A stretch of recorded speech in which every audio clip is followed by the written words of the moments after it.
Hi everyone, my name is Rinku Bhattacharya. I write the blog Spice Chronicles, a blog that focuses on practical, simple, everyday recipes designed with the busy home cook in mind. Hopefully someone with a flair for adventure, someone who loves working with flavors and spices as much as I do. I'm also a cooking instructor and the author of 3 cookbooks. Today, I'm very excited to present to you my latest cookbook, which is Instant Indian. It's about Indian cooking in the Instant Pot. And I'm equally excited to be partnering with Melissa's Produce to bring you this event that does showcase Instant Indian and also works with my dishes and their wonderful, vibrant produce. So, a little bit about the Instant Pot and how it fits in to the Indian kitchen and why I love it so much. Well, the Instant Pot is really the modern avatar of the pressure cooker, the stovetop version, which has been around in Indian kitchens like forever. In fact, it is the only device that I have found in my grandmother's kitchen and my mother's kitchen, and of course I use it in my kitchen. What I love about the Instant Pot is, however, that it has a few bells and whistles. I love the flexibility of being able to start a dish, leaving it to finish on its own. In fact, that's what I love the most about the Instant Pot. Honestly, probably a stovetop pressure cooker is just as quick, if not quicker, but you do have to watch it and babysit it. With the Instant Pot, once it becomes second nature to you, you can work it around your schedule. Now, being a huge fan of the diversity of Indian cooking, what I did with this cookbook is spared the Instant Pot, with showcasing the regional diversity of Indian cooking. So, in these slightly over 100 recipes, which are, by the way, 98% gluten-free, I have one recipe for noodles and one recipe for naan, which is proofed in the Instant Pot. Outside of that, it's all gluten-free. With the generous amount of vegetarian and vegan options, and my recipes in the book are tagged accordingly so that if you have dietary restrictions, you can easily skim through the recipes and make sure that it works for you. Include. What I've done is in this give you a very, very good, I think, overview of the Instant Pot, its functionality, and also how you can adapt its features for use in the Indian kitchen, honestly any kitchen. But things like I've shown you how to, of course, make yogurt with the yogurt mode, but then do things like sprout lentils, ferment batter, proof bread, which is the naan, and the Instant Pot. I've done a few other things. I've done a good deal of focusing on the basics, giving y'all a broad overview of how the different regions of India vary from each other. And what I've done in every section, for example, let's say in the lentil section, is give you, in addition to the recipes, just a broad overview of how you would cook different kinds of lentils, the approximate cooking time.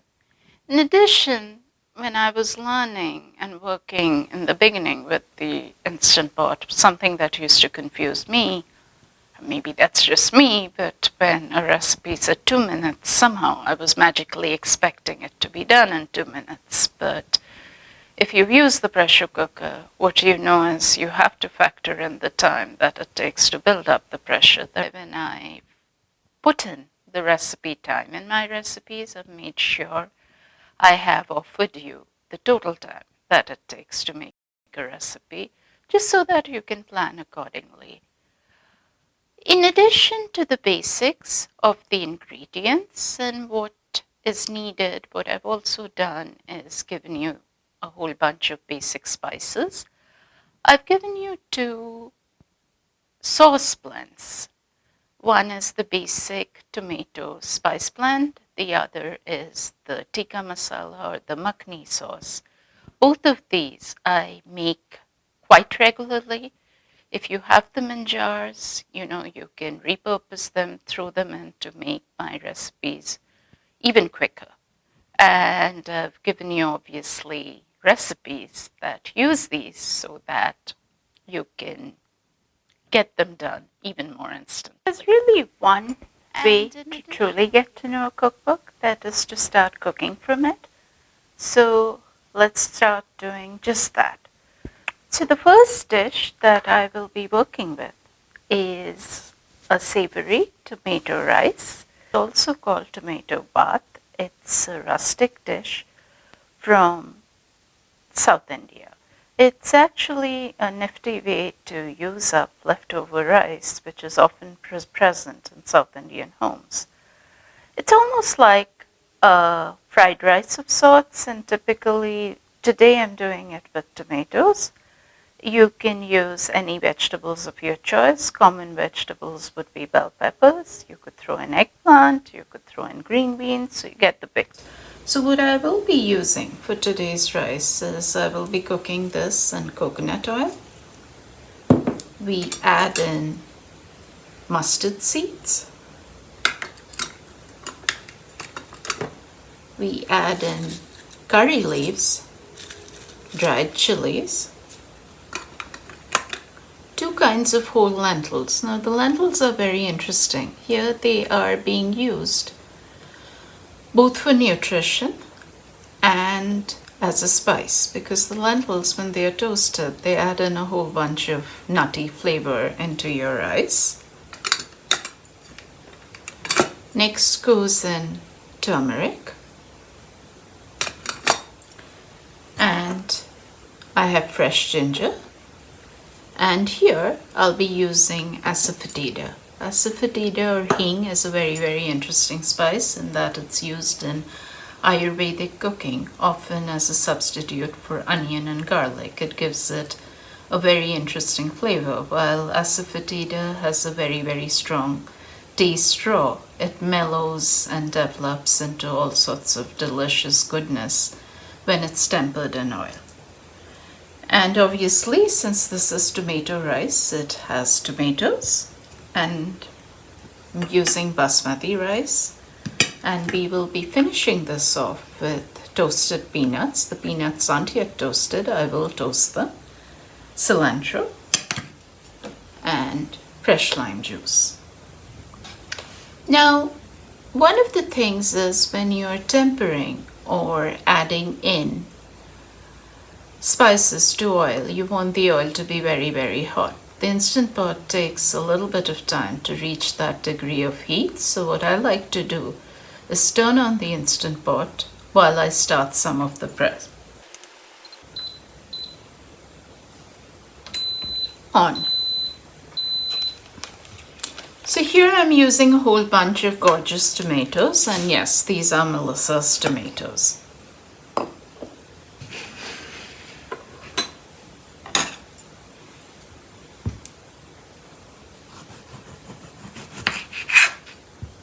What I'm doing with the tomatoes is cutting them into a coarse dice. You want them to be ripe, but not too soft for this dish. Alright, so the tomatoes are all done. Now, let's switch and bring the Instant Pot front and center. And while we let this get really, really hot, let's talk a little bit about rice.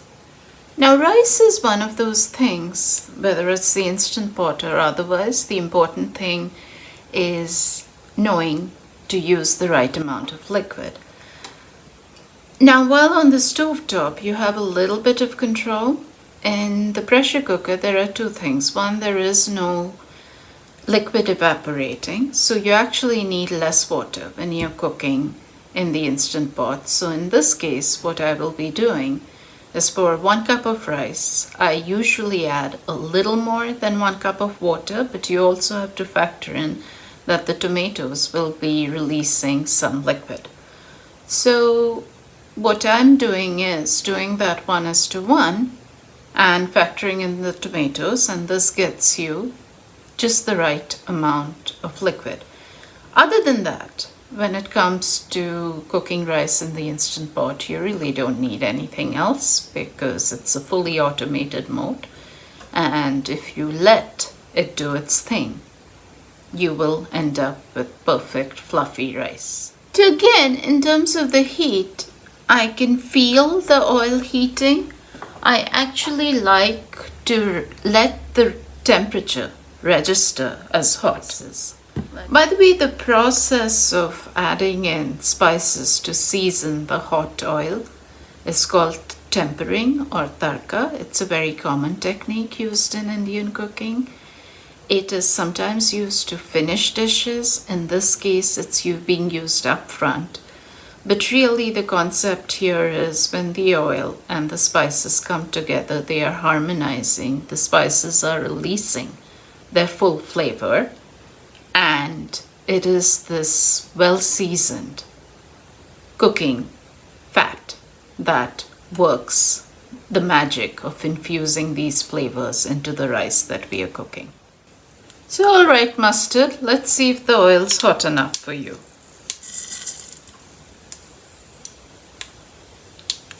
And yes, that's what you want to start hearing. You want to hear that crackling when you're adding it in.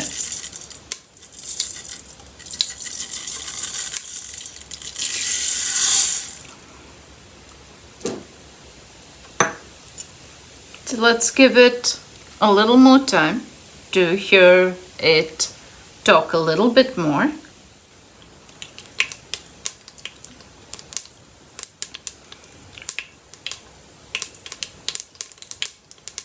Yes, so when you start hearing this good amount of crackling, you know all is well in mustard land.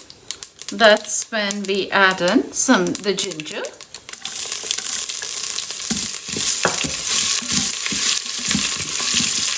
Here are the lentils.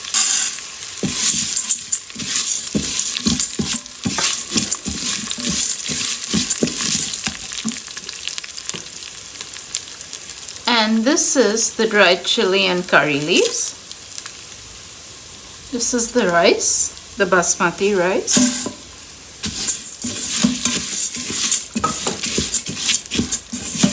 Oh, it smells quite amazing. In goes the tomatoes.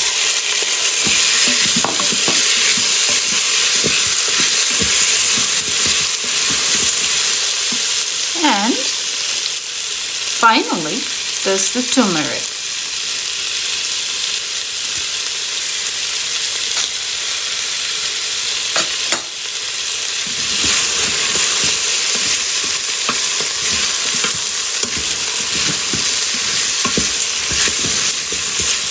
Last but not the least is the salt. This is to taste. And here is water. So it's 1:1.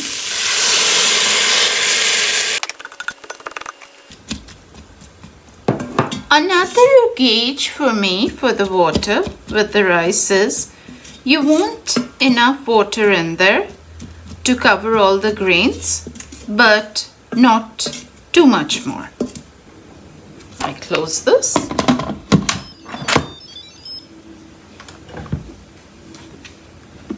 And yeah, I do this. I wouldn't recommend that you do, but that's up to you. You see it's on the rice mode, and I do start. And if you can see here, it's basically telling me it's on auto. Now we let this do its thing. And so, while the rice is cooking, we can wrap up with the few small things that we have left to do in order to finish this off. The first of this is actually toasting these peanuts. And I'll give this about 3 to 4 minutes to allow this to toast. Again, the purpose of this is very simple. It is releasing the oils in the peanuts. It's allowing it to develop a nice crunch. I don't like to use the salted peanuts. I mean, they've been fried and they add a lot of additional salt which is not needed to the dish.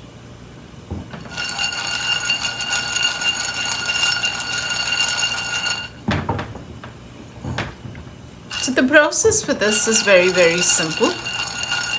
I keep shaking it from time to time to give it a nice even coating.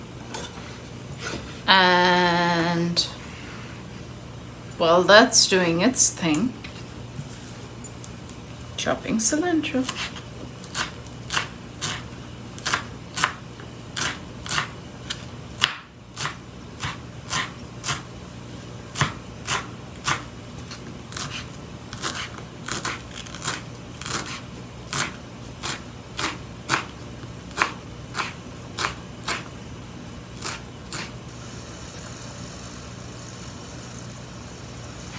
See, cilantro is all chopped up. So let's see how we did. So because the pressure is all released, the pin has dropped, and I can open the Instant Pot without having to do anything else.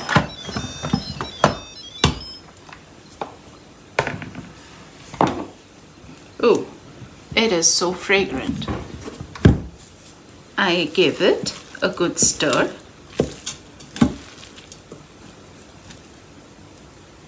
As you can see, my grains are all separate, but not dry.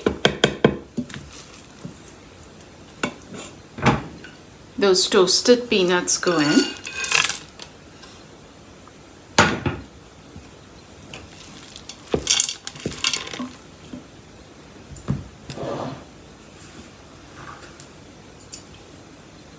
Cilantro.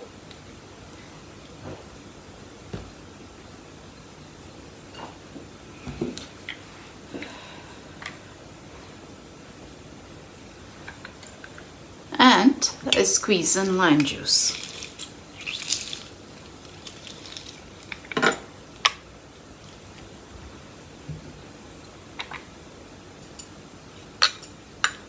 And some more.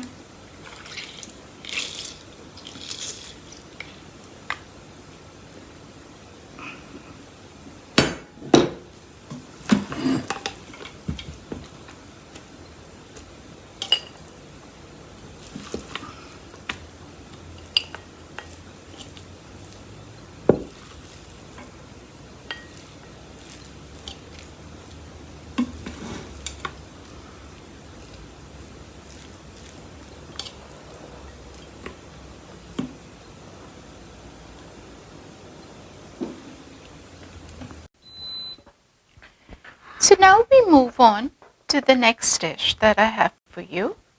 This is called Kobani, Kimita, or sweetened poached apricots, served with whipped cream.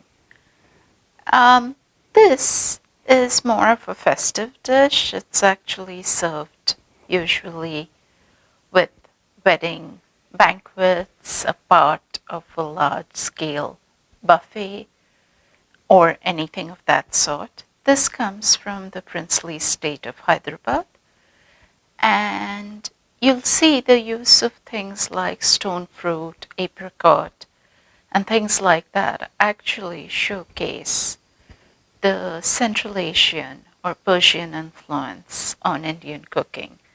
These flavors were brought along when the Mughal rulers came into India.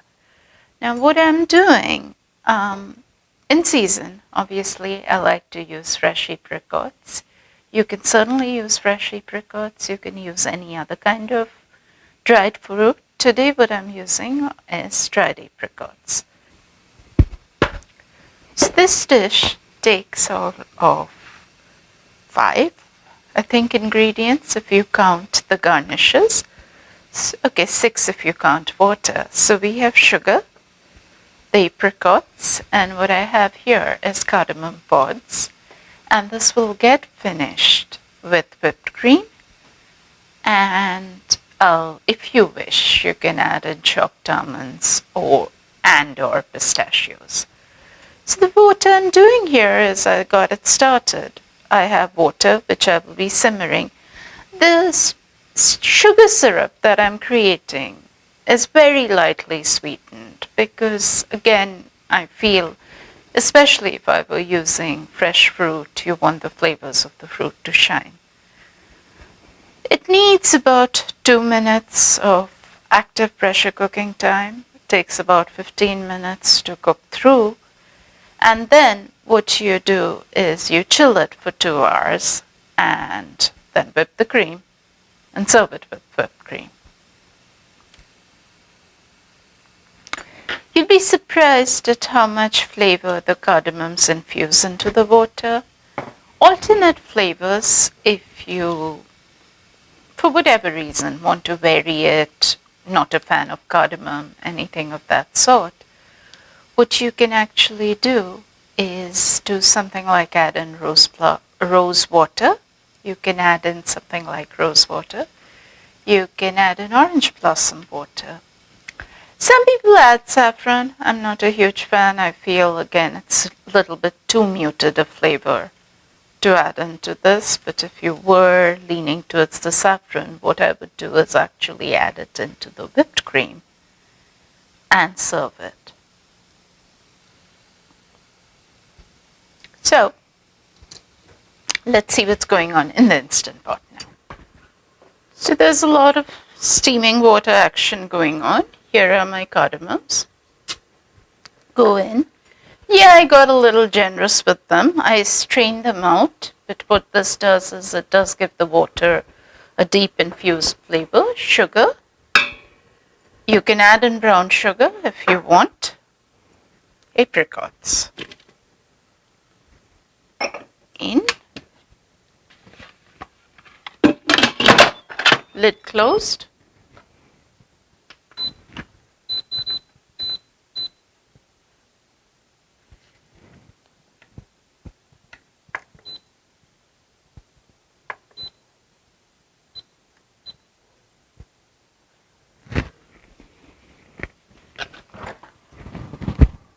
Two minutes. On. And now I just let it do its thing, and we'll be back to assemble all of this together. We'll be whipping the cream and serving this up.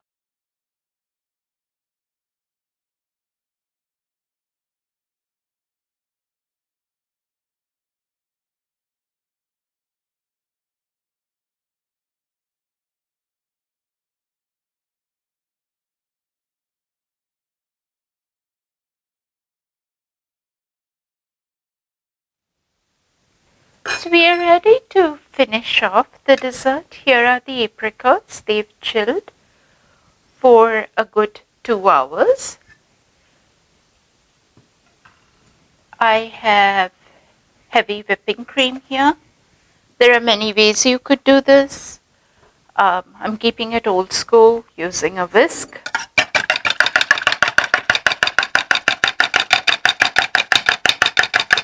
Giving your arms a nice workout.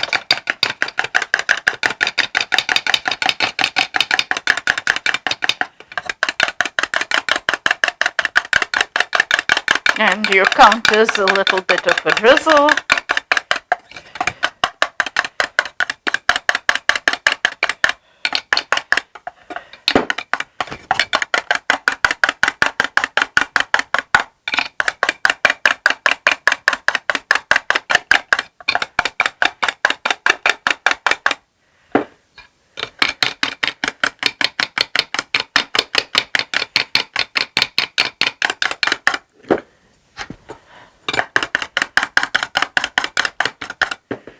What you want to make sure when you're whipping the cream is you have a container. I mean, a little might squirt here and there. If I maybe got a bigger container, that wouldn't happen. But bottom line is it should be large enough for you to literally be able to do what I'm doing. That is, whip it comfortably without it falling all over you. So this is roughly the consistency you want.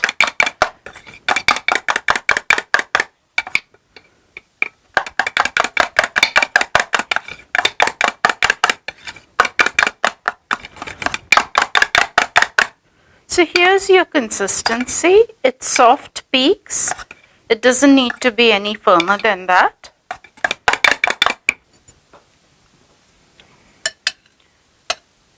And this is how we serve it.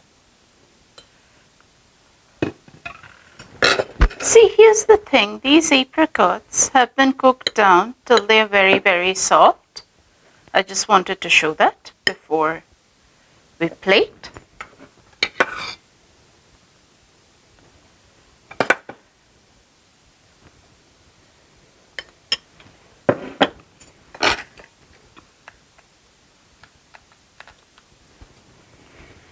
And what I have here is both almonds and pistachios.